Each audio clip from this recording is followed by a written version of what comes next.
On va parler de RSE, ça vous parle, la responsabilité sociétale des entreprises. Le métier du jour, c'est responsable en RSE. Qu'est-ce que ça veut dire, cette notion et ce métier qui est assez nouveau? Et on va le découvrir tout de suite avec nos invités.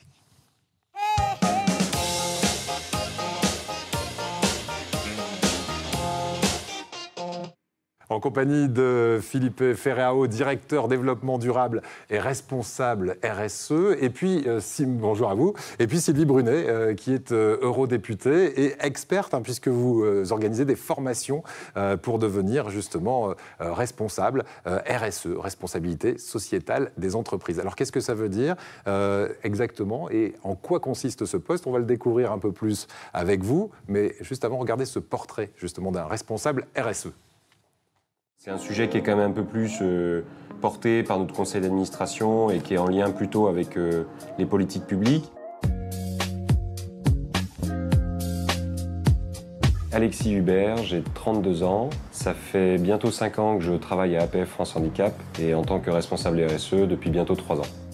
On imagine que le responsable RSE, c'est la personne qui va venir pour rappeler qu'il faut trier le papier et qu'il faut essayer de moins lancer de photocopies au niveau de la photocopieuse. Voilà. Alors qu'en fait, c'est beaucoup plus large que ça.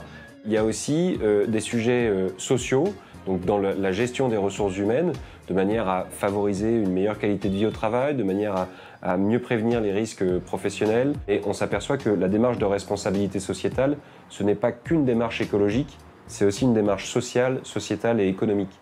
Dans un sujet qui est beaucoup plus large, je pense que spontanément, la plupart des équipes sur le terrain n'associent pas la RSE à la qualité de vie au travail. Ce qui me plaît le plus, c'est quand je rencontre des salariés, c'est quand ces personnes-là me disent « Ah ben nous, on a mis en place une action. Par exemple, depuis peu, tous ensemble, on s'est mis à essayer de réduire le gaspillage alimentaire. Et donc voilà, on a fait un gros travail avec l'équipe en cuisine. Là, on sait pourquoi on est là et on sait qu'on a envie de continuer à le faire. On se donne peut-être aller jusqu'à 16h30.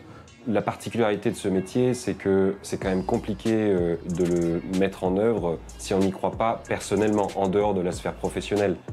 Moi, mon enjeu, c'est que demain, chacun se sente investi de cette responsabilité-là. Juste deux choses. Déjà, je suis admiratif de ta moustache. Moi, ce qui me permet de me démarquer dans le cadre de mon travail, c'est ma moustache. Ça donne un étonnement au premier abord.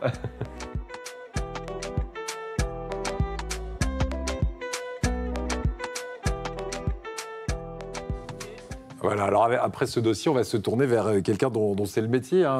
Philippe Ferreau, vous êtes directeur développement durable et responsable RSE du fait dans le groupe dans lequel vous travaillez, le groupe CIS. C'est un groupe en fait qui assure la gestion de bases de vie quand par exemple on fait un forage pétrolier ou quand on a des mines à travers le monde. Eh bien, on va installer ce qu'on appelle des bases de vie. Et là, il va falloir être responsable et un responsable RSE a toute sa place. Alors, on rappelle, responsable RSE, c'est responsabilité sociétale et des entreprises. Qu'est-ce que ça veut dire concrètement pour vous? Oui, alors, avant tout, merci de votre invitation. C'était avec plaisir. Je suis ravi d'être là. Merci à vous.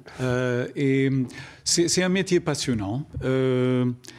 Ça fait des années que je travaille dans le secteur parapétrolier et c'était toujours une activité qu'on parlait beaucoup. Il y a eu une évolution que j'ai vue au long des années. On parlait au début de local content, c'est privilégier les employés locaux vis-à-vis des expatriés. Après, il y avait aussi la composante de parler de bien-être, de santé des personnes dans les milieux difficiles hostiles.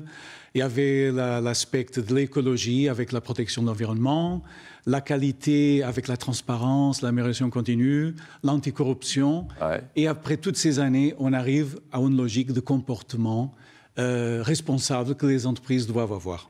Alors, et ce comportement, on va le voir, ça a une incidence économique aussi, parce qu'aujourd'hui, et vous me dites si je me trompe, Sylvie Brunet, vous qui êtes eurodéputée et vous êtes vraiment spécialiste de cette RSE, responsabilité sociétale des entreprises, quand on revend une entreprise, par exemple, on va regarder le bilan financier, puis on va aussi regarder si cette entreprise respecte non seulement ses employés, mais aussi l'environnement dans lequel elle s'inscrit. Ça, aujourd'hui, c'est vraiment quelque chose qui se monnaie, finalement.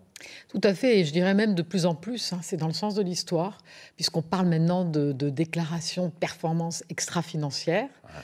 Donc, on est en train de dépasser la notion de reporting financier, mesurer les résultats, la performance d'une entreprise uniquement sur ses résultats financiers et économiques, en allant bien au-delà. Qu'est-ce qu'elle fait? Quel est l'impact qu'a l'entreprise sur l'environnement, sur la société et en termes sociaux, au niveau des associations avec lesquelles elle travaille?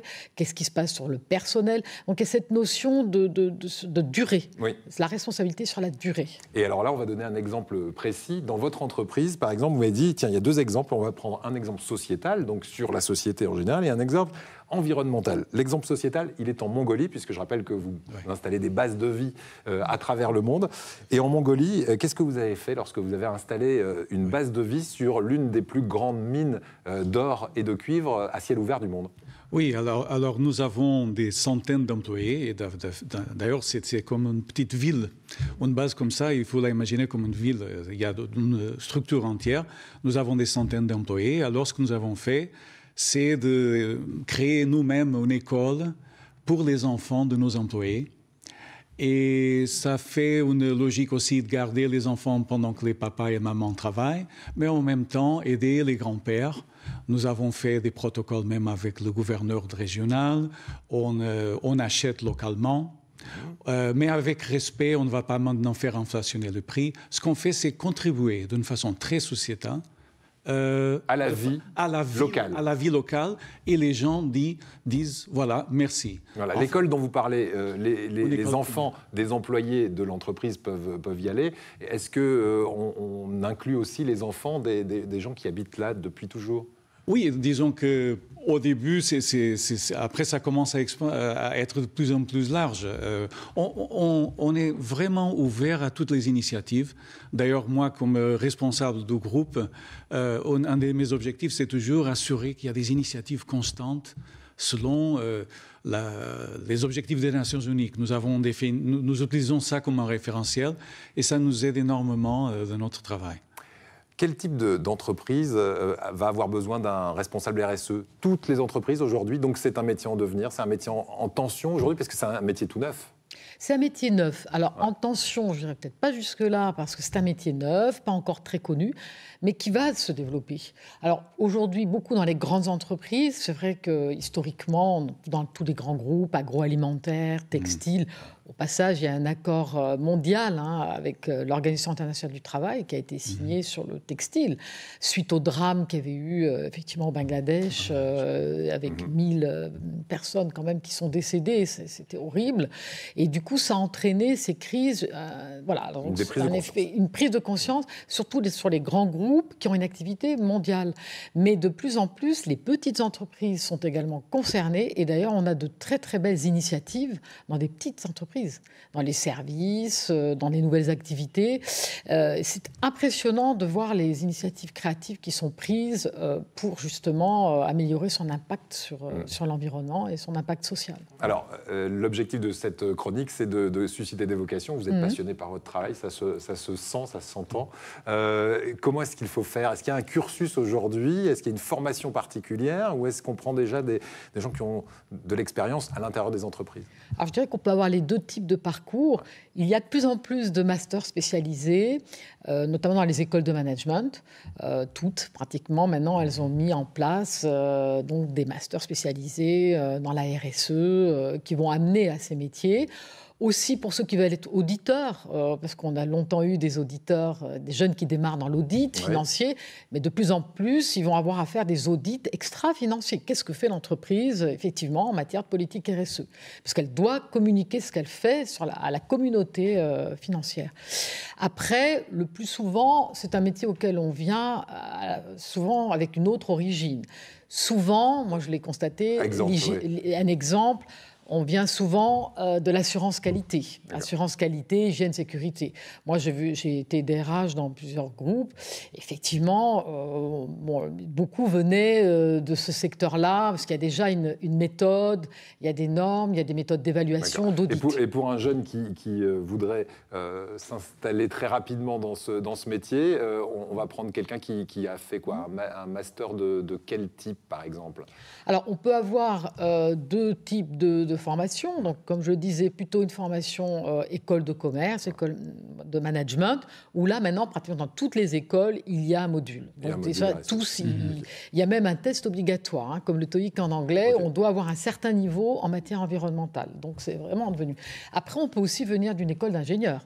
Okay. Et du coup, aller à ce parcours en venant de l'hygiène, sécurité. Et voilà, donc c'est assez ouvert. Et pour terminer, on a parlé d'un exemple sociétal. Il y a un autre exemple environnemental, par exemple, c'est en Érythrée, où là, vous avez replanté des arbres, par exemple. Oui, nous avons replanté. Il y a une petite île, c'est vraiment du désert. Nous avons fait un système d'irrigation, aussi planté des arbres. Toutes des mesures que c'est pour rester, c'est pas du immédiat, c'est vraiment investir dans la communauté locale, dans le pays local, dans l'environnement local. Merci beaucoup de nous avoir éclairé sur cette formation et ce métier donc de responsable RSE, responsabilité sociétale des entreprises. Et visiblement, c'est effectivement passionnant et en plus utile pour la planète et pour l'économie aussi. Merci à tous les deux. Tiens, pour clore cette page